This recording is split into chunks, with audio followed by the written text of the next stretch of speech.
नमस्कार, मी अजित सुलभा दत्तात्रय ठाणेकर, भारतीय जनता पार्टीचा कार्यकर्ता आहे। 1989 सालापासून माझ्या सामाजिक कामाची सुरुवात झाली। महाविद्यालयीन कालावधीमध्ये अखिल भारतीय विद्यार्थी परिषद या संघटनेमध्ये मी 6 वर्ष काम केलं। त्यातनं शहरातली अनेक पदं भूषवली, विद्यार्थ्यांच्या अनेक प्रश्नांसाठी मोठी आंदोलनं उभा केली। त्याच्यानंतर 1995 ते 2000 या सालामध्ये मी राष्ट्रीय स्वयंसेवक संघाचा कार्यकर्ता म्हणून कार्यरत होतो आणि 2000 सालापासून मी भारतीय जनता पार्टीचं काम करतोय। 2000 सालापासून अनेक आंदोलनं कोल्हापुरात भारतीय जनता पार्टीच्या माध्यमातून घडवली।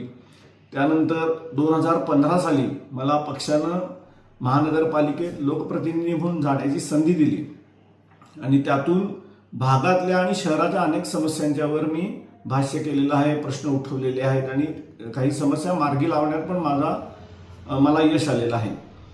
त्याचबरोबर समिधा प्रतिष्ठान आणि श्री करवीर निवासिनी अंबाबाई महालक्ष्मी हक्कदार श्रीपूजक मंडळ या 2 नॉन पॉलिटिकल ऑर्गनायझेशनच्या माध्यमातून मी अनेक समाजोपयोगी कार्य केलेली आहेत। त्याच्यामध्ये प्रामुख्याने महिलांसाठीची आरोग्य शिबिरं, महिलांच्या स्पर्धा, वेगवेगळ्या प्रकारचे कार्यक्रम आणि श्रीपूजक मंडळाच्या माध्यमातून गेली 13 वर्ष आम्ही गरजू विद्यार्थ्यांना भरलेलं दप्तर देत आहोत।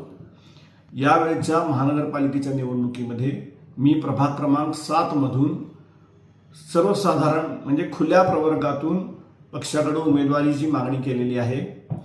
भारतीय जनता पार्टीतल्या सर्वांचे नेते आणि मार्गदर्शक असलेले आमचे सांगली जिल्ह्याचे पालकमंत्री आणि महाराष्ट्र राज्याचे तंत्र आणि शिक्षण मंत्री आदरणीय चंद्रकांतदादा पाटील, कोल्हापूरचे खासदार आदरणीय धनंजयजी महाडिक, कोल्हापूर महानगरपालिकेचे भारतीय जनता पार्टीचे निवडणूक प्रभारी आदरणीय अमनजी महाडिक, प्रदेश सचिव महेशजी जाधव, महानगर जिल्हाध्यक्ष विजय जाधव, प्राध्यापक जयंत पाटील आदी आमचे सर्व नेते माझ्या उमेदवारीबद्दल सकारात्मक विचार करून मला उमेदवारी देतील अशी मला खात्री आहे।